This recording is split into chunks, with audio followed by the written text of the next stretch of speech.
Deadlines creativity से ज़्यादा matter करती है। तुम वीडियो को परफेक्ट करने में इतना टाइम लगा रहे हो कि डेडलाइन भी चली गई, सब हो गया, तो दैट कम्स अप कि तुम बहुत अनप्रोफेशनल हो। और कोई भी ऐसे एडिटर के साथ काम नहीं करना चाहता जो रिलायबल नहीं है या अनप्रोफेशनल है। अगर सर कोई वीडियो एडिटर ग्रो नहीं कर रहा तो प्रॉब्लम किसकी है, स्किल की या सोच की? एडिटर को सिर्फ सॉफ्टवेयर समझने से ज़्यादा इंपॉर्टेंट है बिजनेस भी समझना। अगर तुम ऐसे एडिटर हो ना जो प्रॉब्लम सॉल्व करना जानता है, अगर तुम्हें स्टैंड आउट करना है एज अ वीडियो एडिटर, उस सर्कल में अगर तुम काम करोगे ना जहाँ पे सिर्फ एडिटिंग नहीं सीख रहे, तुम बहुत सारी और भी चीज़ें सीख रहे हो, वहाँ से तुम इतना कुछ सीख के निकलोगे ना कि अगर तुम किसी और कंपनी में जाओगे ना, you will be an asset to that company. Editing में एक चीज़ है जो कहते हैं editor is the second director. Director जो भी शूट करके दे देगा, जो पोस्ट प्रोडक्शन में स्टोरी टेलिंग होती है, वो सारा एडिटर का काम होता है। कभी क्या होता है कि हम अपने वीडियो को ओवर एडिट कर देते हैं बट हमें पता भी नहीं चलता। बेसिकली जो तुम्हारा मैसेज है ना, अगर वो मैसेज क्लियरली नहीं जा रहा ना, और तुमने फैंसी इफेक्ट्स डाल दिए हैं, ट्रांजिशंस डाल दिए हैं वीडियो को एंगेजिंग बनाने के लिए, रिटेंशन के लिए, तो दैट इज ओवर एडिटिंग।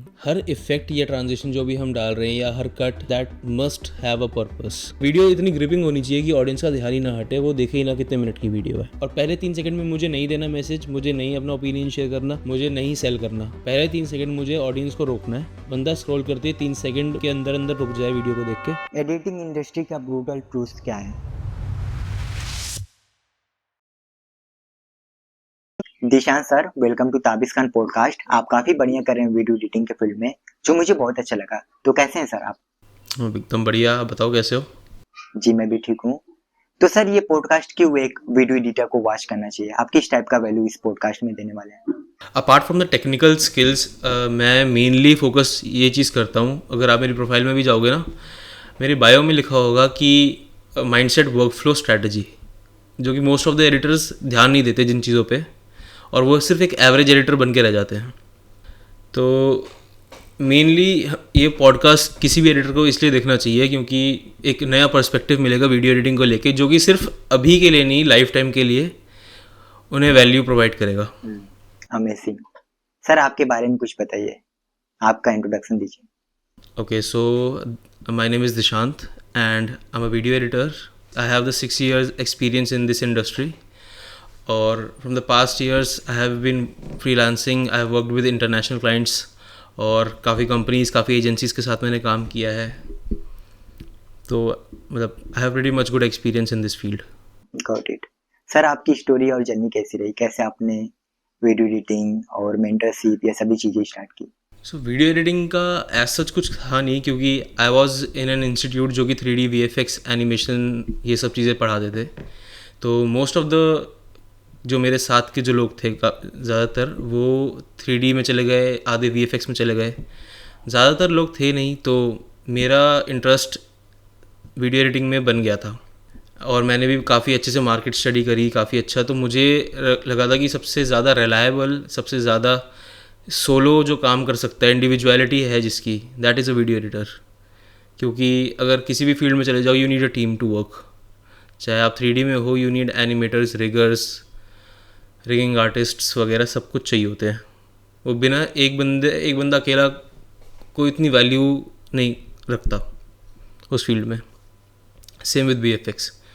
तो आई हैड एन इंटरेस्ट, मुझे मेरा ऑब्जर्वेशन काफ़ी अच्छा था कि ये कट किस लिए लगाया है, ये वीडियो किस लिए, कलर किस लिए यूज़ किया है। तो ये चीज़ थी काफ़ी, that's why. Right.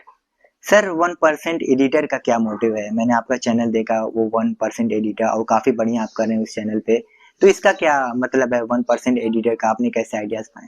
So 1% editor मैंने इसलिए नाम रखा था क्योंकि मैं, जितना भी मेरा एक्सपीरियंस रहा है, मैंने ज़्यादातर एडिटर्स को यही देखा है कि मतलब बिना सोचे बिना समझे बस उनको सिर्फ एडिट करना है, सिर्फ कट से लगानी है और सीधा एडिट करना है, कुछ सोचते नहीं है वो लोग। ठीक है, तो मेरा मेन मोटिव ये था कि 99% एडिटर्स से ज़्यादा आगे कैसे जा सकते हैं हम। ठीक है, तो और उस वो डिफ्रेंशिएट कुछ ही चीज़ें करती हैं, जैसे तुम्हारा माइंडसेट है, तुम्हारा वर्कफ्लो, जिस तरीके से तुम काम करते हो, तुम्हारा ऑब्जर्वेशन, किस तरीके से तुम चीज़ों को देखते हो, तुम्हारा पर्सपेक्टिव, मेनली ये चीज़ें होती हैं।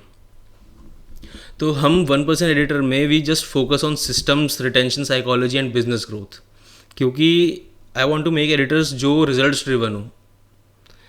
मतलब जो एडिटर्स रिजल्ट्स ला के दें क्लाइंट्स को, जहाँ जॉब कर रहे हैं या किसी के साथ फ्रीलांस कर रहे हैं या फिर एजेंसी के साथ काम कर रहे हैं, किसी के साथ भी काम कर रहे हैं, the editor should be result driven. मतलब नॉट जस्ट ट्रांजिशंस और प्रीसेट्स के पीछे छुपने वाला एडिटर जो होता है ना, कि मुझे कुछ समझ नहीं आया तो मैं ट्रांजिशन लगा देता हूँ, प्रीसेट्स लगा देता हूँ, वो सब चीज़ें.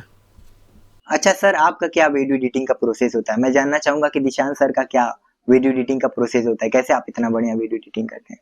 यार सबसे पहले तो अगर मैं खुद एडिट कर रहा हूँ तो सबसे पहले मैं देखूँगा कि उस वीडियो की ऑडियंस क्या है, कौन बना रहा है और वीडियो कहाँ तक जानी, मतलब एंड ऑडियंस कौन है, कि कौन देखने वाला है उस वीडियो को. अगर वो एड्स हैं, लॉन्ग फॉर्म है या शॉर्ट्स हैं, कुछ भी है, तो उसकी ऑडियंस कौन सी है, उस हिसाब से कट्स होंगे, उस हिसाब से मेरा फ़ॉन्ट सिलेक्शन होगा, उस हिसाब से मेरा कलर ग्रेडिंग होगी, उस हिसाब से मेरा म्यूज़िक सिलेक्शन होगा, उस वीडियो की पेसिंग उस हिसाब से होगी. तो सबसे पहले मैं रॉ फुटेज देखता हूँ और अकॉर्डिंगली मैं क्लाइंट से ब्रीफिंग लेता हूँ कि ये वीडियो कहाँ जानी है, लॉन्ग फॉर्म के लिए है, शॉर्ट फॉर्म के लिए है, और शॉर्ट फॉर्म के लिए भी है तो एड्स के लिए है या फिर ऑर्गेनिक रील्स के लिए है. तो उस बेसिस पे कटिंग, पेसिंग, स्ट्रक्चरिंग पूरी वीडियो की including the colour grading, fonts वगैरह सब उस बेसिस पे चूज़ होते हैं. Basically what is the genre and what is the निश ऑफ द ऑडियंस. अच्छा सर, आप क्या 2026 में वीडियो एडिटिंग स्टार्ट करेंगे? क्योंकि बहुत लोग ये सोचते हैं कि हो सकता है कि एआई या ऑटोमेशन से वीडियो एडिटिंग रिप्लेस हो जाए. आपका इस पे क्या टेक है? क्या आप 2026 में वीडियो एडिटिंग स्टार्ट करेंगे या किसी को 2026 में वीडियो एडिटिंग स्टार्ट करना चाहिए? देखो मेरा इस पे थॉट ये है कि एआई एवरेज एडिटर्स को तो रिप्लेस कर सकता है. जिन एडिटर्स को सिर्फ कैप्शनिंग वगैरह आती है, जिन एडिटर्स को सिर्फ कट्स मारने आते हैं बिना सोचे समझे, बट जो एडिटर्स, जैसे अभी मैंने तुम्हें बताया था कि जो एडिटर्स को पता है कि कौन सी ऑडियंस के पास जाना है, इसका स्ट्रक्चर क्या होगा, इसकी स्टोरी टेलिंग क्या होगी, इसके कट्स किस हिसाब से होंगे, ठीक है, तो वो बेसिकली थिंकर्स होते हैं, ये जो सोचते हैं कि हाँ ऑडियंस क्या है. तो एआई तो तुम्हारा एक बार को auto cut, auto captions, auto colour या साइलेंसेस रिमूव ये सब कर देगा, बट एआई काफ़ी चीज़ें नहीं भी कर सकता, जो कि जिसके लिए हमें ह्यूमन टच चाहिए होगा. आई नो लोग कहते हैं कि एआई जॉब्स छीन लेगा, ये सब कर लेगा, but actually if you are good editor, जिसको सिर्फ एडिटिंग सॉफ्टवेयर नहीं आता, जिसको स्टोरी टेलिंग आती है, जिसको बहुत काफ़ी और चीज़ें भी होती हैं एडिटिंग के साथ जो हमें सीखनी होती हैं, तो वो चीज़ एआई नहीं कर सकता. जैसे एआई ऑडियंस की साइकोलॉजी नहीं समझ सकता. अगर वीडियो एडिटिंग में अगर हम उसको एक टूल में सिर्फ कट करने के लिए दे दें या एडिट करने के लिए दे दें, वो एआई क्या करेगा? एआई सिर्फ उसके ऊपर ट्रांजिशंस डाल देगा, फॉन्ट टेक्स्ट डाल देगा और कट करके निकाल के दे देगा. तो यहाँ चीज़ें मतलब लैक करता है. अगर मैं तुम्हें ब्रीफली भी एक्सप्लेन करूँ कि एआई कहाँ मतलब मेनली क्या चीज़ें नहीं कर पाएगा, दैट इज़ ऑडियंस साइकोलॉजी समझना, रिटेंशन पैटर्न क्रिएट करना, स्टोरी रिदम बिल्ड करना, और मेन तुम्हारा यही जो अभी मैंने तुम्हें बताया था बिजनेस गोल के साथ वीडियो को अलाइन करना, और इमोशनल प्रेसिंग, इमोशनल जो पेसिंग होती है ना वीडियो की, तुम्हारा जी स्ट्रक्चर, कट्स वगैरह इस सब में इंक्लूड होता है, वो सब क्रिएट कर, वो सब क्राफ्ट करना. मतलब सर आपके हिसाब से इस टाइम पे 2026 में वीडियो एडिटिंग सेफ करियर है? हाँ, अगर मेरे हिसाब से अगर किसी को अभी एडिटिंग स्टार्ट करनी है तो एडिटिंग तो सीखनी ही पड़ेगी. The most basic thing, software तुम्हें जो सीखना है वो समझो अच्छे से, बहुत ही अच्छे से उस चीज़ को समझ लो, ठीक है, बट साथ में तुम्हें story telling, attention psychology, client acquisition ये सब समझना पड़ेगा. और मतलब ये नॉन नेगोशिएबल्स हैं, ये तुम्हें समझने ही पड़ेंगे अगर तुम्हें सर्वाइव करना है इस मार्केट में. तो सर मैं चाहूंगा कि आप इसको ब्रेक डाउन करें, अटेंशन साइकोलॉजी को और स्टोरी टेलिंग को कैसे सीखें?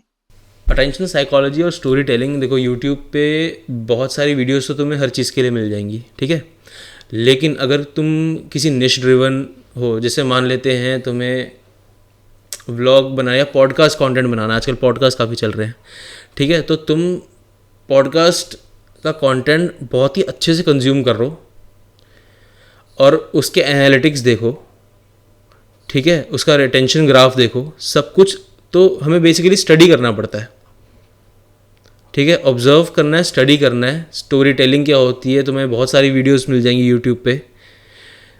और बेसिकली हम एडिटिंग में एक चीज़ है जो कहते हैं editor is the second director, ठीक है, तो डायरेक्टर जो भी शूट करके दे देगा जो सेकंड जो स्टोरी टेलिंग है ना वो एडिटर करता है मेनली सॉफ्टवेयर में। जो पोस्ट प्रोडक्शन में स्टोरी टेलिंग होती है वो सारा एडिटर का काम होता है, ठीक है।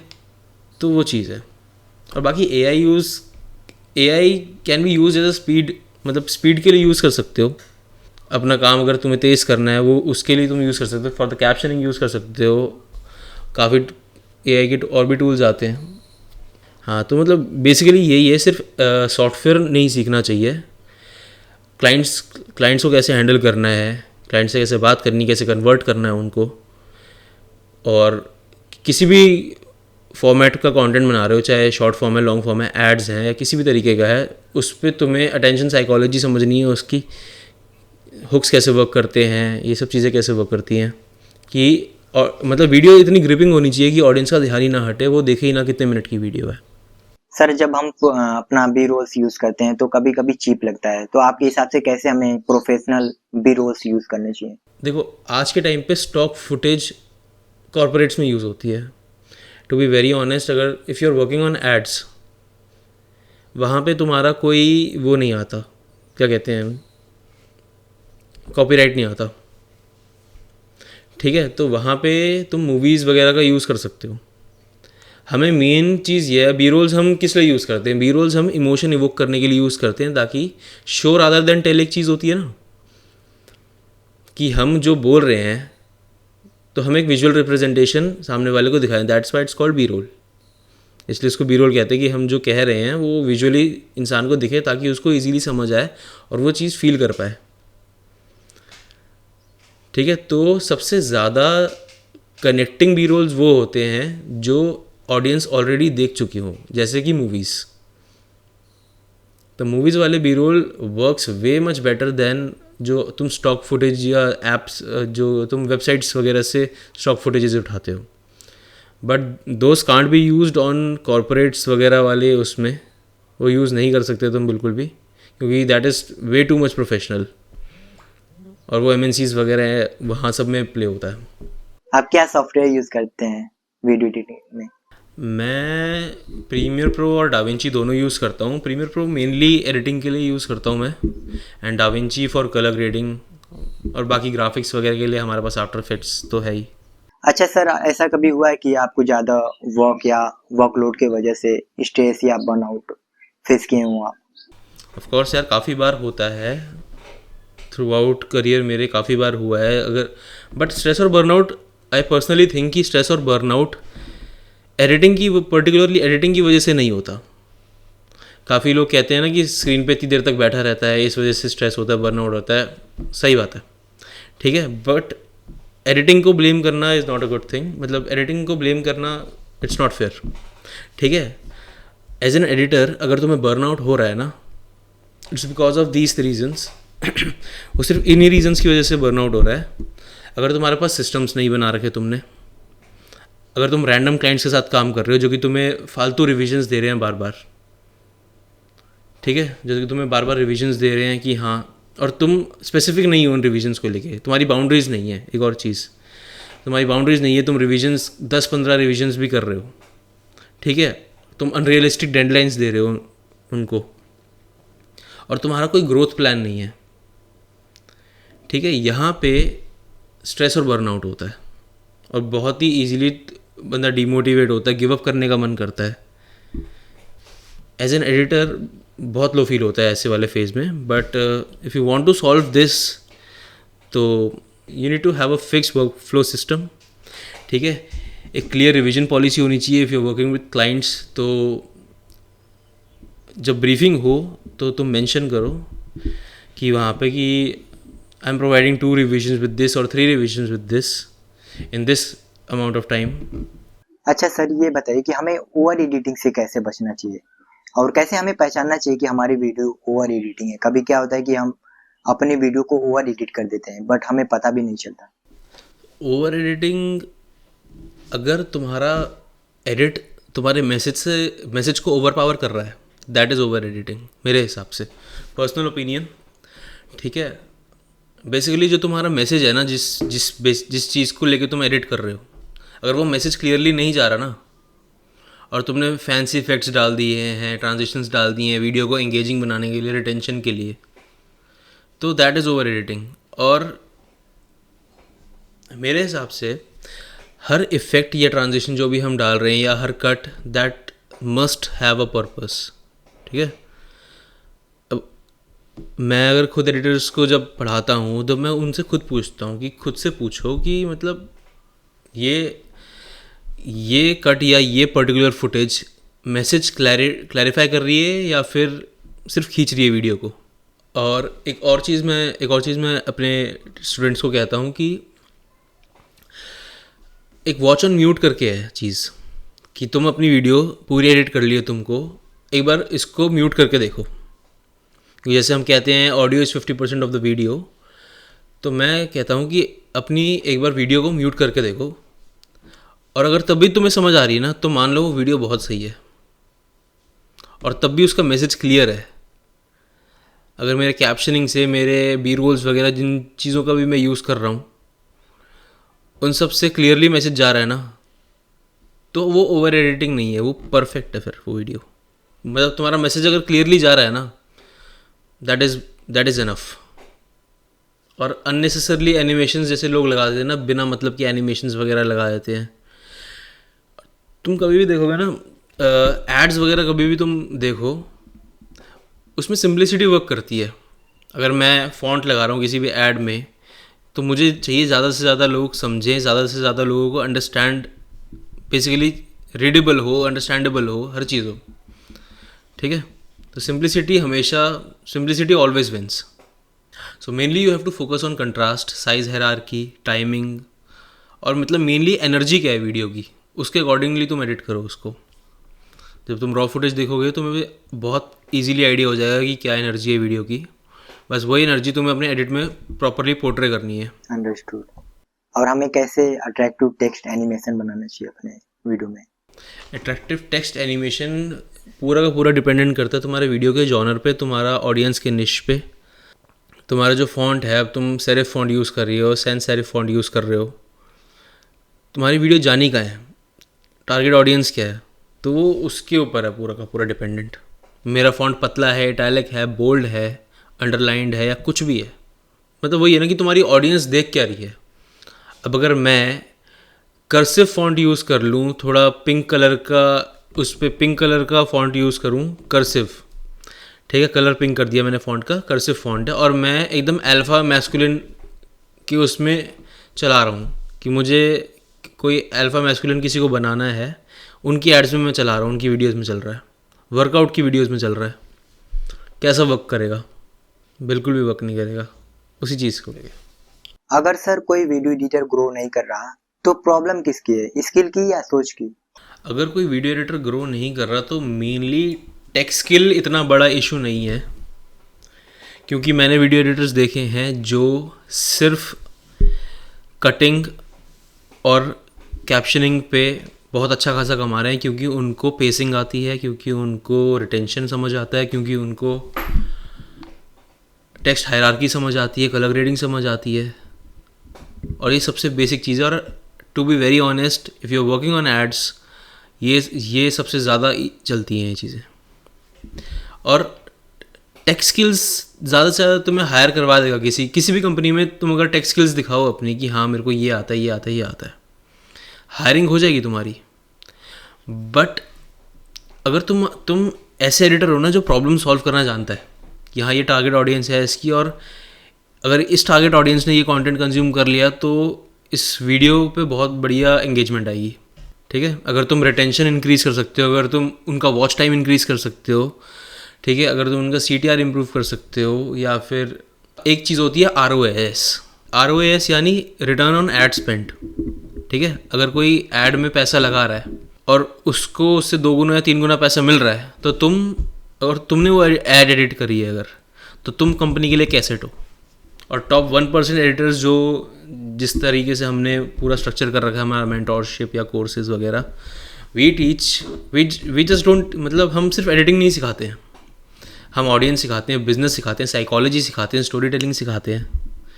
सिर्फ की फ्रेम्स, ट्रांजिशंस, प्रीसेट्स तक नहीं लिमिट करते खुद को, क्योंकि जब तक तुम बिजनेस नहीं समझोगे, जब तक तुम ऑडियंस नहीं समझोगे, तब तक तुम्हारा एडिटर होने का कोई मतलब नहीं है। एग्जैक्टली।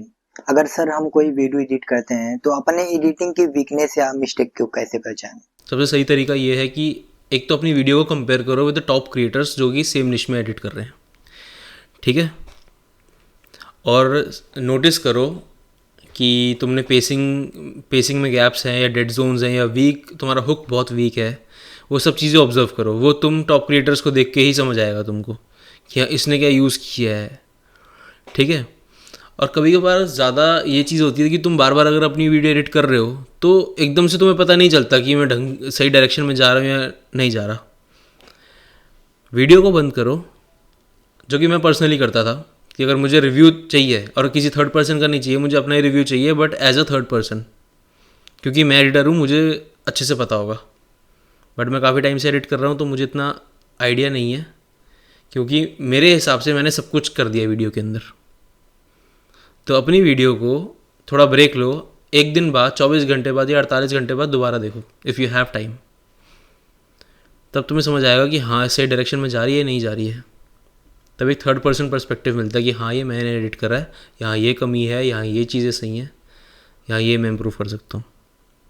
और एक स्किल हर महीने, एक स्किल अगर तुम एक स्किल पे वर्क करोगे ना, that is more than enough. अगर एक महीना तुम हुक बिल्डिंग पे वर्क कर रहे हो, एक महीना तुम, अगला महीने तुम ट्रांजिशंस पे वर्क कर रहे हो, और थर्ड मंथ तुम साउंड डिज़ाइन पे वर्क कर रहे हो, I think this is enough. अच्छा सर, कैसे हमें एडिटिंग की प्रैक्टिस करना चाहिए जैसे कि हम बढ़िया स्ट्रॉन्ग पोर्टफोलियो बना सकें? प्रैक्टिस अगर एडिटिंग की करनी है तो सबसे पहले तो रैंडम फुटेज एडिट करना बंद कर दो, ठीक है। और चीज़ें ना रिक्रिएट करो। अगर तुम्हारे पास रॉ फुटेज है किसी फेमस यूट्यूब वीडियो की, ठीक है, और कोशिश करो कि जो फाइनल आउटपुट है ना उनका, उससे बेटर बनाने की। जो टॉप के क्रिएटर के एडिट्स है ना उनको रिक्रिएट करो। मान लो जैसे तुम पॉडकास्ट शूट करते हो, तुम्हारा पूरा निश पॉडकास्ट के अराउंड ही है ना, तो अब मैंने टॉप क्रिएटर्स ले लिए, राज शमानी वगैरह, उनके इंट्रोज कैसे हैं, ठीक है, सबसे ज़्यादा एडिटिंग इंट्रोज में लगती है, ठीक है। उनके इंट्रोज कैसे हैं, तुम उस टाइप का इंट्रो बना सकते हो नहीं बना सकते हो, उनको रिक्रिएट करो। वायरल वीडियोस को समझो, ठीक है। और पोर्टफोलियो के लिए मेन तो यही 20 अलग अलग टाइप के एडिट बनाने से बेटर ये है कि 5 स्ट्रॉन्ग निश्ड फोकस्ड एडिट्स बनाओ, जो कि मोस्टली लोगों को चाहिए होता है। टॉकिंग हेड चाहिए, पॉडकास्ट चाहिए, ठीक है। इस टाइप की जो भी होते हैं ना वो बनाओ। और पोर्टफोलियो तुम्हारा, मैंने अपनी एक वीडियो में भी कहा था, कहीं हो ना हो इंस्टाग्राम पे ज़रूर होना चाहिए, क्योंकि most of the creators are on Instagram, ठीक है। तो 5 स्ट्रॉन्ग निश फोकस्ड एडिट्स बनाओ, जो तुम्हें पता कि ये एडिट्स मार्केट को डोमिनेट करते हैं। नो मैटर मार्केट कैसी भी चले, ये एडिट्स मार्केट को डोमिनेट करेंगे। सबसे ज़्यादा व्यूज़ इन्हीं एडिट्स पे आते हैं, ठीक है। तो उन एडिट्स को जब तुम बनाओगे तो बिफोर और आफ्टर शो करो कि ये वीडियो पहले ऐसी थी, बाद में ऐसी है। बिफोर कि मैंने एडिट करी थी उससे पहले ऐसी थी, आफ्टर जो मैंने एडिट करी उसके बाद ऐसी दिखती है। और दोनों सेम टाइम पे दोनों सेम टाइम पे फ्रेम में होने चाहिए, ठीक है। मैट्रिक्स शो करो, ठीक है।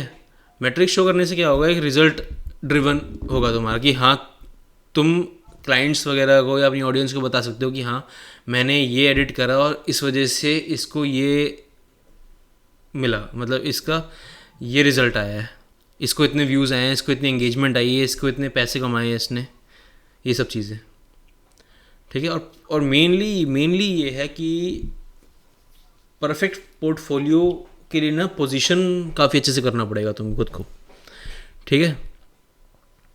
और पोजीशन इस तरीके से कर सकते हो, अगर तुम मेल कर रहे हो या इंस्टाग्राम डीएम वगैरह कुछ भी कर रहे हो ना, तो सिर्फ ऐसे मत करो कि I am a video editor, I have this much years of experience, ये वो। किसी को नहीं सुननी वो चीज़ें, आजकल चलती भी नहीं है। आजकल कोल्ड ईमेल्स तो चलते ही नहीं है, ठीक है। डीएम करो या फिर उनकी अकाउंट से कोई वीडियो उठाओ, उसको रिक्रिएट करो, उससे बेटर बनाओ और उनको टैग कर दो अपने पेज पे डाल के, नोटिस होगी वीडियो, ठीक है। तो सर जैसे कि हमने कुछ टाइम पहले बात किया कि कैसे अट्रैक्टिव टेक्स्ट एनिमेशन यूज किया जाए, तो आपने बताया कि ये निश पे डिपेंड करता है। तो मैं चाहूंगा कि आप कुछ सर फॉन्ट सजेस्ट करें और कुछ कलर्स बताएं कि क्या कलर्स हमें यूज करना चाहिए अपने टेक्स्ट में, और क्या फॉन्ट्स मैक्सिमम टाइम हमें यूज करना चाहिए जिससे कि एक मतलब कि अट्रैक्टिव रील हम बना सकें रील के फॉर्म में। अट्रैक्टिव रील बनानी है अगर तुम्हें, मेन तो वही है कि कौन से निश में बना रहे हो। अगर जैसे तुम पॉडकास्ट बना रहे हो, ठीक है, फॉर एग्जांपल पॉडकास्ट, ठीक है, तो टॉकिंग हेड है पॉडकास्ट, ठीक है। अब वीडियो एडिटिंग के बारे में है तो हम काफ़ी सिंपल फॉन्ट्स भी यूज़ कर सकते हैं, स्लाइटली फैंसी भी यूज़ कर सकते हैं, लेकिन हमें मेनली है कि वीडियो एडिटिंग के बारे में हम जैसे बात कर रहे हैं तो हमें चाहिए कि लोगों को वैल्यू मिले। लोगों को कुछ एस्थेटिक देखने नहीं आए हैं, लोग कुछ फैंसी देखने नहीं आए हैं, सीधी सी बात। तो अब टेक्स्ट कैसे रहेंगे, फॉन्ट बहुत सिंपल रहेंगे। जैसे तो हमारा इंटर है, हेलवेटिका है, या कूल वेटिका हो गया। कूल वेटिका थोड़ा सा मतलब थोड़ा सा कूल वाइब देता है, थोड़ा सा मतलब जैसे अगर तुम रील्स वगैरह पे देखोगे ना, कूल वेटिका काफ़ी यूज़ होता है, बियर बाइसेप्स काफ़ी यूज़ करता है कूल वेटिका, ठीक है। तो कैप्शनिंग के लिए वो सही है, वो एक सटल टोन भी देता है और स्लाइटली फैंसी वाली साइड को टच करके आता है वो, ठीक है। और मेन मेन तो डिज़ाइन, पूरा डिज़ाइन फार्मूला है ये। मतलब अगर तुम डिज़ाइन समझ गए ना, विजुअल डिज़ाइन तुम्हें समझ आ गया ना, तुम बहुत इजीली कर लोगे ये चीज़ें। और विजुअल डिज़ाइन में तुम्हारा ये चीज़ आ जाता है, हायरार्की आ जाता है कि बड़ा टेक्स्ट कहाँ आएगा, छोटा टेक्स्ट कहाँ आएगा, उससे छोटा टेक्स्ट कहाँ आएगा। मेरे एम्फोसिस होते हैं कि अगर मेरा कुछ इंपॉर्टेंट वर्ड है, जैसे अगर मैं I am a video editor एक वर्ड है, तो आई एम अ वाइट में आ सकता है, वीडियो एडिटर येलो में आ सकता है, क्योंकि मैं उसको हाईलाइट करना चाहता हूँ। और वो हल्का सा बोल्ड भी हो सकता है compare to the white text, ठीक है। स्पेसिंग कितनी है टेक्स्ट के बीच में, अलाइनमेंट कितना है, कंसिस्टेंसी कितनी है, और कलर ग्रेडिंग बेसिक्स भी होते हैं। ये सारा विजुअल डिज़ाइन में आता है तुम्हारा, ठीक है। कलर ग्रेडिंग बेसिक्स में ये है कि तुम अपना एक्सपोजर पहले फिक्स करो, उसके बाद वाइट बैलेंस फिक्स करो, कंट्रास्ट फिक्स करो, स्किन टोन को नेचुरल रखो। और अगर कोई लट यूज़ कर रहे हो तो थोड़ा मतलब नेचुरल दिखना चाहिए। अगर तुम्हारा पॉडकास्ट निशा है, तुम्हें नहीं चाहिए कुछ इफेक्ट्स वगैरह, अनलेस एंड अनटिल तुम कोई इंट्रो बना रहे हो। मैंने सर आपकी वीडियो पे नोटिस किया आपकी कलर ग्रेडिंग काफी बढ़िया होती है। तो कलर ग्रेडिंग का क्या फॉर्मूला होता है, कैसे बढ़िया कलर ग्रेडिंग करें अपने वीडियो में? कलर ग्रेडिंग का एक सिंपल सा फार्मूला होता है। सबसे पहले तो अपनी फुटेज देखो, और पहले मैं जब फुटेज देखता हूँ अपनी, मैं इमेजिन करता हूँ, मुझे पहले से ही पता होता है कि मुझे इसको वार्म टोन देना है, कोल्ड टोन देना है, या किस तरीके का टच देना है मुझे इसको। मेरे फुटेज में कौन कौन से कलर्स हैं जिसका मैं यूज़ कर सकता हूँ वो बेटर दिखाने के लिए। तो सबसे पहले कलर ग्रेडिंग से पहले आती है कलर करेक्शन, कि मेरी फुटेज कहीं से भी अगर मेस्ड अप है तो सबसे पहले मैं अपने कलर्स को करेक्ट करूँ। कलर्स को करेक्ट करने के बाद तुम्हारे पास एक अच्छा खासा कंट्रोल होता है कलर ग्रेड करने का। मैं न्यूट्रल टोन में ले आया, सब कुछ करेक्ट कर लिए मैंने कलर्स। अब ग्रेड करने के लिए मुझे कौन सा टोन चाहिए, मुझे टील एंड ऑरेंज टाइप का कुछ लुक चाहिए, थोड़ा वार्म चाहिए, थोड़ा कोल्ड चाहिए, थोड़ा डी सैचुरेटेड चाहिए, थोड़ा ओवर सैचुरेटेड चाहिए। वो अलग अलग होता है। अब जैसे जिम की रील्स वगैरह तुम देखते हो, वो थोड़ा डार्क टोन में जाता है, वो थोड़ा डी सैचुरेटेड में जाता है, वो ब्लैक्स वगैरह पे ज़्यादा फोकस करते हैं एकदम मैस्कुलिन लुक देने के लिए, एकदम वो सब चीज़ें करने के लिए। और स्किन टोन्स का मेनली बहुत ध्यान रखना होता है कलर ग्रेडिंग में। और सर डिजाइनिंग भी इम्पोर्टेंट होती है ना वीडियो एडिटिंग में, तो और कैसे बढ़िया हमें डिजाइनिंग करना चाहिए? डिज़ाइनिंग का भी जैसे बताया था मैंने तुमको, मेन हायरार्की, विजुअल डिज़ाइन तुम्हारा कलर ग्रेडिंग तो होती है, और मेनली तुम्हारा टेक्स्ट, जिस तरीके से तुम प्लेसमेंट कर रहे हो टेक्स्ट की, ठीक है, वही हायरार्की वाली चीज़ है कि मैं क्या चाहता हूँ। जैसे तुम न्यूज़पेपर की हेडलाइंस देखते हो, विजुअल डिज़ाइन वहाँ पे भी होता है, ठीक है। वो बड़ा टेक्स्ट टाइटल होता है, फिर एक सब टाइटल होता है, या कभी बार सब टाइटल नहीं भी होता। बड़ा टाइटल की बंदा ये देख के आए, जो बड़ा टाइटल वर्क करता है ना, वो एज अ हुक वर्क करता है। जैसे हमारे इंस्टाग्राम पे पहले 3 सेकंड्स हुक होते हैं ना, जो न्यूज़पेपर पे होते हैं, वो पहले जो बड़ा बड़ा टाइटल होता है दैट इज़ द हुक, कि जिसको देख के लोग रुकें और उसके बाद आएँ। और डिज़ाइन का मेनली यही है यार, visual design is all about understanding the colour psychology, the fonts, कौन सा फॉन्ट कहाँ यूज़ होता है, फॉन्ट्स की साइकोलॉजी क्या है। समझ गया। अगर कोई एडिटर स्टक है इस टाइम पे, वो क्लाइंट नहीं पा रहे हैं, तो उनके लिए आपकी क्या टिप्स होगी? अगर क्लाइंट नहीं आ रहे हैं तो सबसे पहले स्किल काफ़ी नहीं है। एडिटर्स को लगता है कि मेरी स्किल है, बहुत है, मैं स्किल्स के बेसिस पे सिर्फ क्लाइंट्स ले लूँगा, नहीं होता। मेनली मैटर करता है तुम्हारी विजिबिलिटी और पोजीशनिंग। अगर विजिबिलिटी और पोजीशनिंग नहीं है ना, तो चाहे जितना भी अच्छा एडिटर हो, वेस्ट है, कोई फ़ायदा नहीं है। ठीक है, तो सबसे पहले तो अगर किसी एडिटर को जिसके क्लाइंट्स नहीं आ रहे हैं और उसको क्लाइंट्स चाहिए हैं, ठीक है, तो सबसे पहले तो एक निश पकड़े। जैसे कहते हैं ना, एक चीज़ को मास्टर कर लो। एडिट हर तरीके का आना चाहिए बंदे को, बट एक चीज़ को मास्टर करके ना उसी के अराउंड एक निश को पकड़ ले। ठीक है, 50 टारगेटेड क्रिएटर्स को डेली डीएम कर वो बंदा। ठीक है, डेली डीएम करे। डीएम्स वगैरह आजकल इतने वर्क भी नहीं करते, बट डीएम्स मैं इसलिए कह रहा हूँ क्योंकि इंस्टाग्राम इन्फ्लुएंसर्स ये सब चीज़ें इंस्टाग्राम ज़्यादा चलाते हैं, ये मेल्स वगैरह इतना चेक नहीं करते। ठीक है, आज के टाइम पे। और डीएम से भी ज़्यादा बेटर है कि तुम अपना पेज बनाओ जिस पे तुम एडिट्स वगैरह बना रहे हो, और तुम्हारा जो प्रोफाइल है ना, इंस्टाग्राम प्रोफाइल है, वो as a landing page show होना चाहिए, as a landing page portray होना चाहिए, क्योंकि क्लाइंट्स वहाँ पे आएंगे, उनको पता है कि मेरे को एडिटिंग चाहिए और ये बंदा ऐसे एडिट करके दे सकता है, तो उसको पता है कि तुम्हारा क्या स्किल है। वो उस बेसिस पे तुम्हें प्रॉपरली पूरी तरीके से जज कर रहा है। ठीक है, और एडिट्स बनाओ, अपनी प्रोफाइल पे डालो, टैग करो लोगों को। जब तुम्हारा प्रोफाइल स्ट्रांग होगा ना, क्लाइंट्स इजीली कन्वर्ट होते हैं, और तुम्हें क्लाइंट्स कन्वर्ट करने भी आने चाहिए। तो जैसे मैंने पहले कहा था कि क्लाइंट्स सिर्फ स्किल्स की वजह से नहीं आएंगे, सिर्फ एडिटिंग की वजह से नहीं आएंगे, तुम्हें क्लाइंट से बात करना भी आना चाहिए। अपने आप को don't portray yourself as too much needy person, कि मतलब मुझे बहुत ज़्यादा ज़रूरत है एडिटिंग की। और क्लाइंट्स को अगर अप्रोच कर रहे हो तो बी अथॉरिटेटिव कि हाँ, this is your problem, this is how I can solve it, and this is how I can get results for you. It's as simple as that. Editing industry का brutal truth क्या है जो beginners को कोई नहीं बताता? Editing industry का brutal truth, clients don't care कि तुम कितना हार्डवर्क करते हो, और ये ट्रुथ है। क्लाइंट्स को बिल्कुल परवाह ही नहीं है तुम कितना ज़्यादा मेहनत कर रहे हो या कितनी कम मेहनत कर रहे हो। अगर तुम उसको रिजल्ट्स ला के दे रहे हो ना, that is all they want.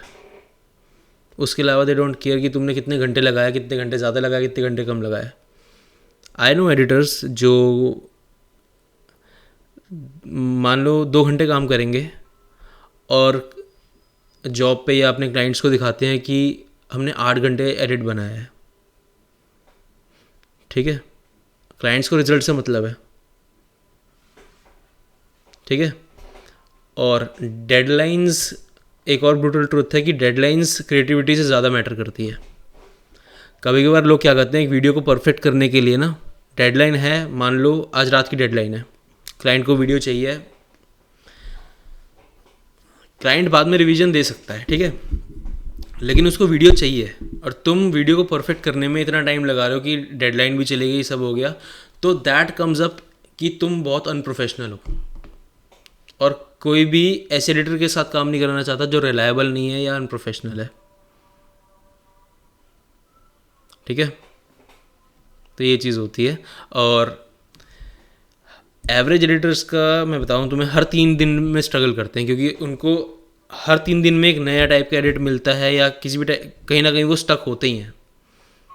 ठीक है, और मैंने तुम्हें स्टार्टिंग में जब एआई वाला बताया था, तो ये तो मेन है कि जो चीप एडिटर्स हैं, जिनको कट्स लगाने नहीं आते हैं, जो रैंडमली कट्स लगा देते हैं, जो रैंडमली कैप्शन लगा देते हैं, सेंटेंस फॉर्मेशन हो रहा है नहीं हो रहा, दे डोंट केयर। ठीक है, वो they will be easily replace by AI. जिनको सिर्फ टूल्स आते हैं, those editors will be easily replace by AI. जिनको हायरार्की की नॉलेज नहीं है, विजुअल डिज़ाइन की नॉलेज नहीं है, साउंड डिज़ाइन की नॉलेज नहीं है, प्लेसमेंट्स की नॉलेज नहीं है, नहीं होगा उनसे। मतलब स्ट्रैटेजिक एडिटर्स ही सर्वाइव कर सकते हैं जिनको मार्केट का आइडिया है, जिस मार्केट में वो वीडियो बना रहे हैं, जिस मार्केट को वो लीड कर रहे हैं एज अ वीडियो एडिटर। अच्छा सर, अगर आपको एक प्रिंसिपल बताना हो कि वो क्या प्रिंसिपल होगा जो एक वीडियो एडिटर मास्टर करे जिससे कि वो 90% वीडियो एडिटर से आगे हो जाए, तो वो प्रिंसिपल क्या होगा? तो 90% वीडियो एडिटर से आगे निकलना है तो सबसे पहले मतलब ये 5 चीज़ें तो मेरे हिसाब से मैक्सिमाइज़ करनी, मतलब मास्टर करनी चाहिए ये 5 चीज़ें मेरे हिसाब से। ठीक है, सबसे पहले है कि आजकल लोग हुक्स को बहुत बहुत लोगों के लिए बहुत अंडररेटेड है, बल्कि मतलब हुक्स आर वेरी इंपॉर्टेंट। तो सबसे पहली चीज़ है हुक साइकोलॉजी। दूसरी चीज़ है हमारी रिटेंशन पेसिंग। ठीक है, पहली चीज़ हुक साइकोलॉजी की, तुम्हें हुक समझ आ जाए कि हाँ मुझे ऑडियंस को यहीं रोकना है। ठीक है, मुझे पता है पहले 3 सेकंड अगर मैं शॉर्ट फॉर्म बना रहा हूँ, मुझे पता है ये ऑडियंस चाहे मेरे मतलब मुझे मेरा मेन मोटो ये है, और पहले 3 सेकंड में मुझे नहीं देना मैसेज, मुझे नहीं अपना ओपिनियन शेयर करना, मुझे नहीं सेल करना। पहले 3 सेकंड मुझे ऑडियंस को रोकना है, क्योंकि स्क्रॉल स्टॉपिंग कंटेंट बनाना है हमको। ठीक है, बंदा स्क्रॉल करते ही 3 सेकंड के अंदर अंदर रुक जाए वीडियो को देख के। ठीक है, तो सबसे पहली चीज़ है हुक साइकोलॉजी। सेकंड है रिटेंशन पेसिंग, ये हुक के बाद आता है हमारा वीडियो में। ठीक है, कि through out the video pacing, retention, ये सब चीज़ों पे इतना ध्यान दिया जाए कि बंदा वीडियो से हटे ना, वीडियो इतनी ज़्यादा ग्रिपिंग होनी चाहिए। ठीक है, तीसरी चीज़ है हमारी साउंड डिज़ाइन। तुम्हारा विजुअली वीडियो कंप्लीट है, म्यूट पे अगर तुम सुन रहे हो, तुम्हें अच्छा लग रहा है, साउंड डिज़ाइन उसको बहुत ज़्यादा बेटर कर देता है। ठीक है, साउंड डिज़ाइन एक फील देता है, जो लुक एंड फील कहते हैं ना हम। लुक एंड फील इज़ कि लुक एंड फील तो हमारा विजुअल हायरार्की में आ जाता है। Sound design, sound is because sound is 50% of the video. हम किसी रीज़न की वजह से ही कहते हैं उस चीज़ को। ठीक है, चौथी चीज़ है तुम्हारी क्लाइंट कम्युनिकेशन। अगर तुम्हें क्लाइंट से डील करना आता है, अगर तुम्हें नेगोशिएट करना आता है, अगर तुम्हें अपना पॉइंट रखना आता है, तो तुम 90% एडिटर से आगे जा सकते हो। वरना यूजुअली लोग क्या करते हैं, क्लाइंट्स ने जो बोल दिया ठीक है सर मैं करके दे दूंगा, क्योंकि उनको डर होता है कि क्लाइंट ना चला जाए कहीं, है ना। और लास्ट है हमारा एक वर्क फ्लो सिस्टमाइजेशन, ताकि तुम किसी भी टाइप का कंटेंट एडिट कर रहे हो तो कहीं फंसो ना, तुम्हारे पास प्रॉपर वर्क फ्लो हो, प्रॉपर सिस्टम्स हो कि हाँ पहले 10 मिनट में या पहले आधे घंटे में मैं ये कवर करूँगा और पूरे एक दिन में मैं ये कवर कर लूँगा। तो अगर तुम्हारे पास प्रॉपर सिस्टम है लॉन्ग फॉर्म का, शॉर्ट फॉर्म का, कि पहले मुझे क्या करना, फॉर एग्जांपल पहले मुझे कटिंग करनी है, पहले मुझे रॉ फाइल पूरी देखनी है, फिर मुझे कटिंग करनी है, फिर मुझे पेसिंग करनी है उस वीडियो की, फिर मैं ग्राफिक, फिर मैं टेक्स्ट डालूँगा, फिर मैं बी रोल्स डालूँगा, उस तरीके से। तो ये चीज़ तुम्हें सिस्टम्स और ये 5 चीज़ें तुम्हें 90% एडिटर्स से आगे ला सकती है, क्योंकि आज के एडिटर्स इस चीज़ पे बिल्कुल भी फोकस नहीं कर रहे हैं। सर, जब हम अपने वीडियो एडिट करते हैं तो एक प्रॉब्लम आती है कि हमें समझ में नहीं आता कि बैकग्राउंड म्यूजिक को बैलेंस कैसे करें। कभी लगता है कि बैकग्राउंड म्यूजिक ज़्यादा होगी, कभी लगता है बैकग्राउंड म्यूजिक कम होगी, तो बैकग्राउंड म्यूजिक को कैसे हमें बैलेंस करना चाहिए? बैकग्राउंड म्यूज़िक को मेन सबसे सिंपल तरीका यही है, बैकग्राउंड म्यूज़िक तुम्हारा फोरग्राउंड म्यूज़िक से ज़्यादा होना ही नहीं चाहिए कभी भी। अगर मेरा मान लो, अगर आगे वाला ऑडियो जो है, मेरा जो बंदा डायलॉग बोल रहा है, जो ए रोल का मेरा ऑडियो है, अगर वो जितना भी है उससे 1/3 होना चाहिए मेरा बैकग्राउंड, या हाफ तो होना ही चाहिए at any cost look and feel के लिए। मतलब मेनली जो ताकि ट्रांजिशन कर रहा है बंदा उस वर्ल्ड में, जिस भी वर्ल्ड में हम म्यूज़िक चला रहे हैं, जो भी हम चाहते हैं कि वो ऑडियंस फील करे। ठीक है, तो बैकग्राउंड ऑडियो तो कम ही रहेगा, ये तो बहुत सिंपल सी चीज़ है। अगर सर कोई वीडियो एडिटर है, आपको उन्हें सिर्फ 10 सेकंड में जज करना हो तो आप क्या चीज़ें देखेंगे? अगर किसी भी वीडियो एडिटर को मुझे 10 सेकंड के अंदर अंदर जज करना होगा तो सबसे पहले मैं देखूँगा कि उसका हुक क्या है, उसने वीडियो, क्योंकि अगर मैं कोई वीडियो दे रहा हूँ उसको एडिट करने के लिए और वो मुझे एडिट करके दे रहा है, तो सबसे पहले मैं हुक देखूँगा कि उस बंदे ने क्या चूज़ करा एज अ हुक। ठीक है, उस दूसरी चीज़ है उसकी सबटाइटल की रीडेबिलिटी। कभी कभार लोग इम्प्रेस करने के लिए सबटाइटल्स इतने फैंसी कर देते हैं कि वो रीडेबल ही नहीं होते, या कलर इस तरीके से कर देते हैं ताकि वो रीडेबल ही नहीं होते, या फॉन्ट्स में सब कर देते हैं सिर्फ स्टाइल करने के लिए, या सिर्फ उनको एकदम प्रीमियम दिखाने के लिए। ठीक है। तीसरी चीज़ है पेसिंग। वीडियो की पेस क्या है, और पेसिंग का मतलब अगर पेसिंग अगर बहुत धीरे है या बहुत ही ज़्यादा तेज़ है तो मेरे हिसाब से वो वीडियो एडिटर फिट नहीं है, क्योंकि ये सब चीज़ें बहुत मैटर करती हैं। हमें लगता है कि अब 1 सेकंड के अंदर 24 फ्रेम होते हैं, ठीक है। अब सुनने में ऐसा लगता है कि अगर 4 फ्रेम ऊपर नीचे हैं भी सही तो क्या दिक्कत है, किसको पता चल रहा है। बट एक्चुअली में वो दिखे ना दिखे वो पता चलता है, सिर्फ 4 फ्रेम पे ही पता चलते हैं। ठीक है, तो मेनली पेसिंग बहुत मैटर करती है। ठीक है। फोर्थ है हमारा ऑडियो बैलेंस, कि उसने ऑडियो को किस तरीके से बैलेंस कर रखा है, कि मेरा एक लाइन सही है, दूसरी लाइन एकदम तेज़ तो नहीं है, या फिर कोई दूसरा बंदा बोल रहा है उसका डायलॉग तेज़ तो नहीं है इसके कंपैरिजन में। अगर तेज़ है भी सही तो एडिटर की जॉब है कि उसको इक्वलाइज करे, कि वो दोनों ऑडियो बराबर साउंड करें। और फिफ्थ है तुम्हारा विजुअल क्लटर। और विजुअल क्लटर काफ़ी सारी चीज़ें आ जाती है विजुअल क्लटर में, वो बहुत ही काफ़ी बड़ा टॉपिक है। ठीक है। विजुअल क्लटर इज़ लाइक, अगर मेरे फ्रेम में कुछ चीज़ है जो मुझे डिस्ट्रैक्ट कर रही है फ्रेम से, that is a visual clutter. अगर मेरा फॉन्ट है, फॉन्ट मेरे को रीडेबल नहीं लग रहा है, या मैंने कुछ उसमें इफेक्ट्स डाल दिए, शेडोज़ डाल दिए हैं उसको पॉप करवाने के लिए, और बट वो बहुत ही अजीब लग रहा है कि बंदे का ध्यान सारा का सारा फॉन्ट में जा रहा है कि कितना अजीब लग रहा है, that is a visual clutter. तो वो सारी चीज़ें होती हैं। और 10 सेकंड्स में एडिटर को इसी बेसिस पे मैं जज कर लेता हूँ कि वो क्या वीडियो की मैसेजिंग प्रॉपर जा रही है या नहीं जा रही है। और ये सारी चीज़ों की वजह से वो चीज़ें बहुत ही ईजीली समझ आ जाती हैं। आपको क्या लगता है इस टाइम पे कौन सा एडिटिंग रूल काम का नहीं रहा बट फिर भी लोग उस एडिटिंग रूल को फॉलो करते हैं? जो लोग पहले से अभी तक भी ये एडिटिंग रूल फॉलो कर रहे हैं ना, और जो कि बिल्कुल काम के नहीं है बट फिर भी लोग फॉलो करे जा रहे हैं। ठीक है। लोगों को लगता है कि ज़्यादा इफ़ेक्ट्स यानी ज़्यादा बढ़िया एडिट, जबकि ऐसा नहीं होता। ठीक है। लोगों को ये लगता है कि ट्रांजिशंस अगर हम लगाएंगे तो ये वीडियो ज़्यादा सिनेमैटिक लगेगी, वो चीज़ भी नहीं होती है।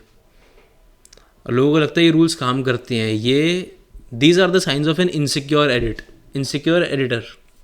ये साइंस एक इनसिक्योर एडिटर के हैं, एंड दैट्स द फैक्ट कि मतलब if you are an insecure editor तो तुम ये चीज़ें करोगे। ठीक है। तुम ज़्यादा इफेक्ट्स लगाओगे क्योंकि तुम्हें लगता है वो मतलब वो डिफ़ाइन करता है कि वो बेटर एडिट है। ठीक है। एक वो चीज़ है कि कुछ एडिटर सोचते हैं कि क्लाइंट हमेशा सही होता है, क्लाइंट को एडिट चाहिए, सिर्फ क्लाइंट को एक वीडियो से मतलब है। क्लाइंट को नहीं पता विजुअल डिज़ाइन क्या होता है, क्लाइंट को नहीं पता विजुअल हायरार्की क्या होती है, फॉन्ट्स क्या होते हैं।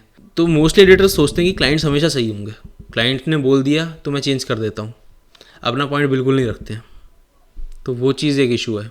हाँ, हमें अपना पॉइंट रखना चाहिए कि मैंने ये कट करा है तो मैंने किस लिए करा है। ये अगर मैं क्लाइंट को भी बता रहा हूँ ना, क्लाइंट को अगर होता है ऐसे, क्लाइंट को समझ नहीं आ रहा होता, देयर आर टाइम्स जब क्लाइंट को खुद भी नहीं पता कि मुझे क्या चाहिए।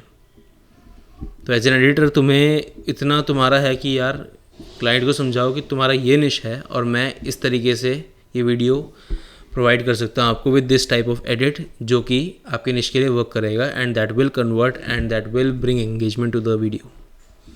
ठीक है। और एक और रूल है जो कि एडिटर्स को लगता है कि वर्क करता है बट नहीं करता, दैट इज़ कि उनको लगता है कि कोई भी निश वर्क करेगा, कि मैं हर निश का एडिटर बन जाऊँ, कि मेरे पास कुछ भी है मैं हर निश में एडिट कर दूँ। तो वो रूल्स काम नहीं करते हैं ये सब। और इस टाइम पे सर काफ़ी मतलब वीडियो एडिटिंग के भी फॉर्म होते हैं, जैसे कि लॉन्ग फॉर्म हो गया, रील्स हो गया, एडवर्टाइजमेंट हो गया। तो इन सभी के हिसाब से राइट एडिटिंग अप्रोच कैसे यूज़ करें इन सभी में? जैसे कि रील के लिए अलग एडिटिंग अप्रोच यूज़ होता है, लॉन्ग के लिए अलग एडिटिंग अप्रोच यूज़ होता है, एड के लिए अलग एडिटिंग अप्रोच होता है। तो कैसे हमें इन सभी के लिए right video editing approach use करना चाहिए? ओके, तो प्लेटफॉर्म के हिसाब से एडिटिंग अप्रोच होती है। ये बहुत सही, बहुत अच्छा क्वेश्चन है ये। ठीक है। लोगों को समझ नहीं आती ये चीज़, क्योंकि ये काफ़ी मतलब लोग काफ़ी इग्नोर करते हैं इस चीज़ को। ठीक है। काफ़ी अंडररेटेड चीज़ है कि प्लेटफॉर्म के हिसाब से एडिटिंग अप्रोच अलग रहनी चाहिए हमेशा। ठीक है। यहाँ तुम यह समझ आता है एडिटर एज एन एडिटर कि तुम्हारी इंडस्ट्री की मैच्योरिटी क्या है, तुम्हें इंडस्ट्री का कितना आइडिया है, ठीक है। तो हम इसको 3 पार्ट्स में डिवाइड करते हैं। एक आता है हमारा यूट्यूब लॉन्ग फॉर्म, एक आता है हमारा रील्स एंड शॉर्ट्स, और एक आती है हमारी एड्स, ठीक है। तो यूट्यूब लॉन्ग फॉर्म में रिटेंशन कर्व जो होता है दैट इज़ द किंग, ठीक है। रिटेंशन कर्व अगर तुम्हें समझ आ गया, रिटेंशन कर्व क्या होता है, रिटेंशन कर्व ये होता है कि मेरी ऑडियंस कहाँ पे छूट रही है। हुक से स्टार्ट होती है वीडियो, वहाँ पे 100% होता है। अगर वीडियो का ग्राफ सीधा जा रहा है ना, तो यानी अटेंशन कर्व अच्छा रिजल्ट ला के दे रहा है। लेकिन अगर एकदम से वो ड्रॉप करता है ना, तो वहाँ तुम समझ जाओ कि यहाँ पर्टिकुलर इस ड्यूरेशन पे वीडियो बोरिंग हो गई है लोगों के लिए, ठीक है। और यूट्यूब का है कि जैसे हमारा रील्स में रूल होता है कि first 3 seconds are the hook. YouTube long form is like you have first 5 to 10 seconds to create a strong hook. और थर्ड चीज़ की है हमारा पैटर्न इंटरप्ट्स हर 20 से 40 सेकेंड के अंदर अंदर हमें चाहिए होते हैं। इवन अगर तुम्हारा पॉडकास्ट है तब भी, पॉडकास्ट में सिर्फ कट्स के बेसिस पे पॉडकास्ट होता है, लेकिन हर 20 से 40 सेकेंड में तुम्हें चाहिए पैटर्न इंटरप्शन, ठीक है। चाहे तुम लाइन चेंज कर रहे हो, कैमरा एंगल चेंज कर रहे हो, कुछ भी कर रहे हो, ठीक है। पॉडकास्ट में this works with camera angles, ठीक है। 3 टाइप का कैमरा एंगल है, हर 20 से 40 सेकंड में तुम चेंज करो उसको, ठीक है। और एक और चीज़, यूट्यूब में क्लीन एडिटिंग हमेशा वर्क करती है ओवर फ्लैशी एडिटिंग, ठीक है। सेकंड है हमारा reels and shorts.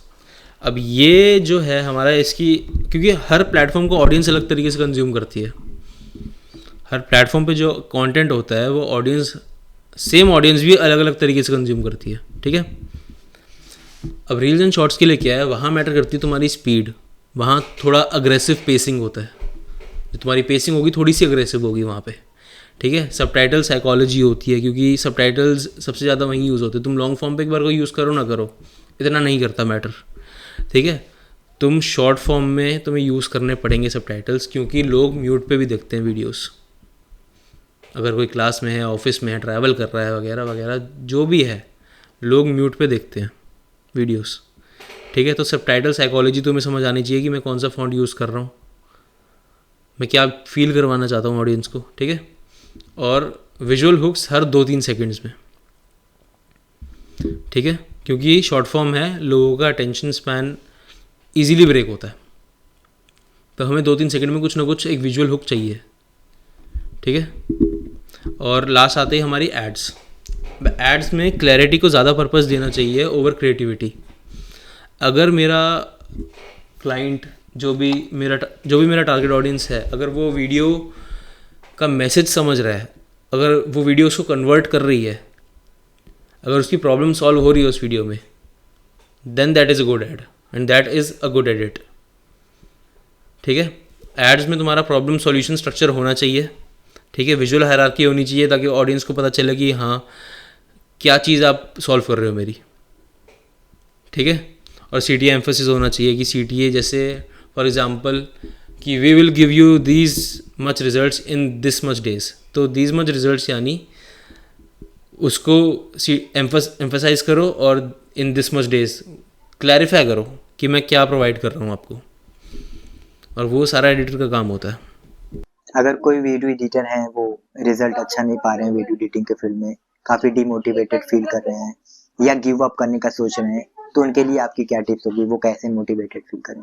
Main the thing is कि सबसे पहले तुम्हारा माइंडसेट वैसा होना चाहिए कि तुम्हारा गिविंग अप होना ही नहीं चाहिए। बट फिर भी आई अंडरस्टैंड कि इमोशनली या खुद पे बंदा डाउट करने लग जाता है कभी कभार, वो सारी चीज़ें होती हैं, टोटली अंडरस्टैंडेबल। मेरे साथ भी होता था, ठीक है, हर एडिटर के साथ होता है, ठीक है। सेल्फ डाउट आ जाता है, क्वेश्चंस आ जाते हैं खुद को लेके ही, ठीक है। तो उसमें बंदा क्या कर सकता है, एटलीस्ट एक बार पीछे जाके देखे कि मैंने कितनी जर्नी कवर करी है। काफ़ी लोगों ने तो ये भी नहीं करी है, ठीक है। और मेनली बाकी एडिटर्स को देखे कि किस तरीके से वो ग्रो कर रहे हैं, ठीक है। डीमोटिवेशन होती है, बट डीमोटिवेशन तब होती है जब आप अपना 100% नहीं दे रहे हो, ठीक है। और मोटिवेशन हमेशा ड्राइव नहीं रहेगी, कंसिस्टेंसी ड्राइव रहेगी। किस दिन मन नहीं भी है ना, उस दिन भी एडिट करना पड़ता है कभी कभार। It is like working out. अगर तुम्हें रिजल्ट सही हैं, तुम्हें प्रैक्टिस करनी पड़ेगी, वो सब चीज़ें करनी पड़ेंगी तुम्हें। अच्छा सर, आपने कैसे मेंटरशिप के फील्ड में एंटर किया? जैसे कि आपने कोई मार्केट में कमी देखी या आपने देखा कि वीडियो एडिटर काफी प्रॉब्लम फेस कर रहे हैं, क्या चीजें आपको मोटिवेट की मेंटरशिप के फील्ड में आने के लिए? तो मेनली ये था कि I was a good editor, कभी भी उस चीज़ में इशू नहीं आया। मुझे स्टार्टिंग में काफ़ी इश्यूज आते थे कि मैं जिन जिन चीज़ों के साथ स्ट्रगल करता था, तो आई टुक ऑल द नोट्स कि मतलब ये पेन पॉइंट्स हैं जो हर एडिटर को आते हैं, इवन मेरे कलीग्स को भी आते थे।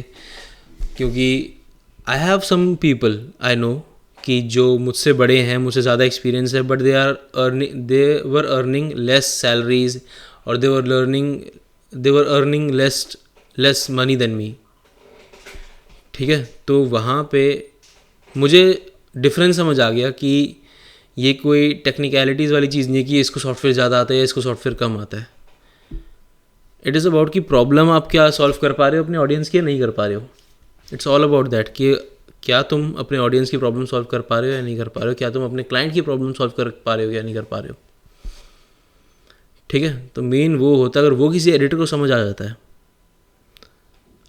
एडिटर को सिर्फ सॉफ्टवेयर समझने से ज़्यादा इम्पॉर्टेंट है बिजनेस भी समझना, स्ट्रक्चरिंग समझना, स्टोरी टेलिंग समझना, ये सब चीज़ें ज़रूरी है। तो इसी बेसिस पे हमने प्रॉपरली एक मेंटोरशिप कोर्स, हमने मतलब एक प्रॉपरली 3 मंथ्स का एक मेंटोरशिप है और एक 6 मंथ्स का मेंटोरशिप है जो हमने प्रॉपरली डिज़ाइन किया है इसी बेसिस पे। और वो उस बेसिस पे डिज़ाइन किया गया है हमने कि सिर्फ अभी सीख के अभी काम आ गया, बाद में आया ना आया, वो वाली चीज़ नहीं है। It's not like tutorials, it's not like some random course. ये लाइफ टाइम काम आता है। ये हमने डिज़ाइन ही उस तरीके से किया है कि तुम्हें लाइफ टाइम काम आए ये चीज़। हाँ, तो हम बेसिकली मेंटोरशिप में क्या करते हैं, हमने एक प्रॉपरली स्ट्रक्चर बना रखा है कि जिस भी टाइप का वीडियो एडिटर होगा वो अपनी फील्ड में जहाँ पे भी स्टैंड करता है, या एकदम से अगर वो स्टार्ट भी कर रहा है या फिर उसको 1-2 साल का एक्सपीरियंस हो गया उसके बाद वो कंटिन्यू कर रहा है, हम सबके अकॉर्डिंगली एक रोड मैप बनाते हैं कि उनका एक्सपीरियंस कितना है और उनको अचीव क्या करना है, उनका गोल क्या है बेसिकली। तो उसके अकॉर्डिंगली अब हम क्या करते हैं, हम सॉफ्टवेयर के अंदर इतना ज़्यादा जाते नहीं हैं क्योंकि हर किसी का अलग सॉफ्टवेयर है। ठीक है, हम थोड़ा बहुत टच करते हैं सॉफ्टवेयर्स को, क्योंकि अगर जिसको FCP सीखना है, जिसको डाविंची सीखना है या फिर जिसको प्रीमियर प्रो सीखना है, तो हम सब कुछ अकॉर्डिंगली देखते हैं। बट हम मेनली ध्यान रखते हैं एडिटिंग साइकोलॉजी पे। ये वो चीज़ें हैं जो आपको लाइफ टाइम काम आती है एज एन एडिटर। तो हम प्रॉपरली प्रेजेंटेशन बनाते हैं, मतलब जैसे PPTs होती हैं, गूगल स्लाइड्स होती हैं, हमारी एक क्लास एटलीस्ट 50 स्लाइड्स की होती है। तो हम प्रॉपर ब्रेक डाउन देते हैं कि इंडस्ट्री कैसे वर्क करती है और इंडस्ट्री में सर्वाइव कैसे करना है, एज एन एडिटर अपने आप को स्टैंड आउट किस तरीके से करना है। और वो चीज़ें सिखाते हैं जो मतलब आपको मेनली यूट्यूब ट्यूटोरियल्स वगैरह इन सब जगहों पे नहीं मिलेगी। अमेजिंग। तो दिशांत सर, ये बताइए कि अगर कोई वीडियो एडिटिंग के फील्ड में आना चाहते हैं तो क्या उन्हें आना चाहिए इस टाइम पे? जैसे कि क्या आपको क्या लगता है, क्या वीडियो एडिटिंग के फील्ड में इस टाइम पे स्कोप है ज़्यादा? किसी को वीडियो एडिटिंग के फील्ड में आना चाहिए? पैसा है ज़्यादा इस फील्ड में? आई पर्सनली थिंक भाई बहुत पैसा है इसके अंदर। मैं तुम्हें एग्जांपल देता हूँ कि आई हैव अ स्टूडेंट, मैं नाम नहीं लूँगा, but he works at Google. ठीक है, गूगल में काम करता है, IT का बंदा है, प्रोफेशनल, मतलब उसका प्रोफेशन IT साइड पे है। ठीक है, वो स्विच कर रहा है वीडियो एडिटिंग के लिए। अगर कोई IT का बंदा, उसको पता है उसकी मार्केट में वैल्यू क्या है, या फिर उसको पता है कि IT की मार्केट में वैल्यू क्या है, और उसको ये भी पता है कि वीडियो एडिटिंग की मार्केट में वैल्यू क्या है। जब वो मेरे पास आया था तो उसको एक साइड हसल की तरह नहीं देख रहा था वीडियो एडिटिंग को। वो ऐसे नहीं देख रहा था कि साइड इनकम आती रहेगी, मैं IT का काम करता रहूँगा अपना, बिल्कुल नहीं। क्योंकि उसने प्रॉपरली स्टडी किया मार्केट वगैरह सब कुछ, उसने मुझसे पूछी काफ़ी चीज़ें। तो हम क्या करते हैं, डिस्कवरी कॉल रखते हैं हम। हमारी डिस्कवरी कॉल एकदम फ्री होती है, जिसमें हम प्रॉपरली समझते हैं कि क्या चीज़ें हैं, बंदा कहाँ पे स्टक है और उसको क्या अचीव करना है बेसिकली। ठीक है, तो उसके अकॉर्डिंगली हम एक रोड मैप बनाते हैं उसके लिए। ठीक है, या वो 3 मंथ्स का होता है या तो वो 6 मंथ्स का होता है। उससे ज़्यादा का हम रोड मैप बनाते नहीं क्योंकि उससे ज़्यादा का नेसेसरी नहीं होता। 3 to 6 मंथ्स में हम सब कुछ सिखा देते हैं, ठीक है। तो अब अगर कोई आईटी का बंदा वीडियो एडिटिंग को as a full time career switch करना चाह रहा है, क्योंकि उसको, और वो भी इस रीज़न की वजह से क्योंकि उसको पोटेंशियल दिख रहा है, ठीक है, तो आई थिंक, अब मेरे को तो पता ही है क्योंकि मैं इस इंडस्ट्री से ही हूँ, आजकल वीडियो एडिटर्स इंजीनियर्स वगैरह से भी ज़्यादा कमा रहे हैं। And to be very frank, editing आने वाले टाइम पे बहुत ज़्यादा एक्सपैंड करेगा, बहुत ज़्यादा ग्रो करेगा, मतलब स्काई इज़ द लिमिट। अच्छा, और अगर कोई न्यू है, जैसे जस्ट सोच रहे हैं इस पॉडकास्ट को देखने के बाद वीडियो एडिटिंग के फील्ड में करियर बनाने का, वो स्टूडेंट है या वो जॉब कर रहे हैं, तो उन्हें पहले स्टार्टिंग में full time as a video editor career सोचना चाहिए या पार्ट टाइम? देखो, स्टार्टिंग में तो तुम्हें पार्ट टाइम ही करना चाहिए, क्योंकि अगर तुम नई नई एकदम से सीख रहे हो और तुम प्रॉपरली स्विच कर लो, बाद में तुम्हारा इंटरेस्ट बने ना बने, क्योंकि एडिटिंग ज़्यादा स्किल बेस्ड चीज़ है एडिटिंग एक, तो इसमें ये कोई वो चीज़ नहीं है कि मैंने तुम्हें एसओपी बना के दे दिया और तुम उसको फॉलो करते करते तुमने टास्क कंप्लीट कर लिया। Editing requires observation. तुम्हारी ऑब्जर्वेशन अगर बहुत ज़्यादा अच्छी है ना, मतलब तुम इस तरीके से मान लो, जितनी ज़्यादा तुम्हारी ऑब्जर्वेशन अच्छी है उतने अच्छे तुम एडिटर बन सकते हो। क्योंकि तुम्हें, अगर तुम ऑब्जर्व कर लेते हो ना कि हाँ ये कट इसलिए लगा है, यहाँ पे ये कलर इसलिए यूज़ हुआ है, और तुम ये सारी चीज़ें ब्रेक डाउन कर लो, ये सारी चीज़ें फिगर आउट भी कर लो, तो तुम तो बहुत ही बढ़िया एडिटर बन सकते हो। और सिर्फ ये एडिटिंग को लेके नहीं है, ग्राफिक डिज़ाइनिंग वगैरह सब कुछ आ जाता है इसके अंदर। तो मेरे हिसाब से तो कि स्टार्टिंग में बंदा एज अ हॉबी लेके चले या as a full time starting में ना लेके चले, क्योंकि अगर उसको करियर बनाना है इस चीज़ के अंदर तो पहले इसको समझे। और अगर, मतलब वीडियो एडिटिंग वैसी चीज़ है या कोई भी चीज़ वैसी चीज़ होती है कि तुम जितना इन्वेस्ट करोगे उस हिसाब से रिजल्ट्स मिलेंगे। और सर, कुछ टाइम पहले आपने बताया कि आपने इंटरनेशनल क्लाइंट से भी डील की, तो क्या स्किल एक वीडियो एडिटर को आना चाहिए इंटरनेशनल क्लाइंट से डील करने की? फॉरेन क्लाइंट के साथ अगर तुम वर्क कर रहे हो तो सबसे पहले तो तुम्हें कम्युनिकेशन आना चाहिए, फॉरेन क्लाइंट से बात किस तरीके से करते हैं, ठीक है। और यूजुअली इंडियन एडिटर्स या फिर मतलब मोस्टली इंडियन एडिटर्स ये गलती करते हैं कि फॉरेन क्लाइंट से ना इंडियन एक्सेंट में बात करते हैं। वो चीज़ ने एक पर्सपेक्टिव क्रिएट कर देता है कि हाँ ये इंडियन है, इसको इंटरनेशनल मार्केट का आइडिया नहीं है, ठीक है। और अगर, बट यहाँ एक चीज़ चेंज होती है, अगर तुम फॉरेन क्लाइंट के साथ उसी के एक्सेंट में बात करोगे ना, तो उसकी एक इमेज बन जाती है तुम्हारी नज़र में, उसकी नज़र में तुम्हारी एक इमेज बन जाती है, सॉरी, कि यार ये बंदा ना इंटरनेशनल मार्केट में है और इसको आइडिया है मार्केट किस तरीके से रन करती है, एडिटर्स किस तरीके से रन करते हैं, एडिटर्स किस तरीके से चार्ज करते हैं, क्लाइंट्स किस तरीके से वर्क करवाते हैं एडिटर्स से। तो तुम वहाँ पे अगर अपना अमाउंट बोलोगे ना विद कॉन्फिडेंस, और तुम अपना पॉइंट पुट आउट करोगे कि हाँ आई can solve this problem for you and get this much of results, client को अगर दिखेगा तुम्हारे काम में, और तुम कॉन्फिडेंटली अगर अपनी बात रखोगे भी सही ना। अब क्लाइंट को कुछ नहीं चाहिए, क्लाइंट को बढ़िया वीडियो नहीं चाहिए, क्लाइंट को चाहिए रिजल्ट। चाहे अगर वो कुछ सेल भी कर रहा है ना, he wants result, he needs results for that, ठीक है। तो उसका मेनली उसकी प्रॉब्लम सॉल्व होनी चाहिए, यही मेन होता है। तो अगर तुम उसकी पेन पॉइंट समझ जाओ और उसको सॉल्व कर दो, तो मतलब काफ़ी अच्छा खासा पैसा देते हैं इंटरनेशनल क्लाइंट्स, बहुत ज़्यादा अच्छा खासा पैसा देते हैं। Got it.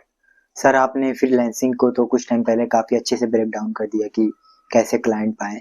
अब मैं चाहूँगा कि आप थोड़ा जॉब के बारे में बताएँ। अगर कोई वीडियो एडिटर है, वो कैसे जॉब पा सकते हैं वीडियो एडिटिंग के फील्ड में? क्योंकि आपके पास जॉब का भी एक्सपीरियंस है। जॉब के लिए सबसे पहले एज एन एडिटर तुमको अपना पोर्टफोलियो तो रेडी करना ही होगा, ठीक है। पोर्टफोलियो रेडी करके तुम लिंक्डइन वगैरह हर जगह अप्लाई करो एंड मेक श्योर, अगर तुम जॉब कर रहे हो ना तो क्रिएटर्स के साथ और एंटरप्रेन्योर्स के साथ जॉब करो, क्योंकि वहाँ पे ना, जैसे मैंने तुम्हें कहा था कि सिर्फ एडिटर होने के लिए ना सिर्फ एडिटिंग की नॉलेज नहीं होनी चाहिए, बिजनेस की नॉलेज होनी चाहिए, एड्स की नॉलेज होनी चाहिए, एड्स मैनेजर, ये सब चीज़ों की नॉलेज होनी चाहिए कि किस तरीके से रन करती हैं, किस तरीके से रिटर्न ऑन इन्वेस्टमेंट वर्क करता है, किस तरीके से कॉस्ट पर क्लिक होता है। तो वो सारी चीज़ें का तुम्हें आइडिया होना चाहिए एज अ वीडियो एडिटर, अगर तुम्हें स्टैंड आउट करना है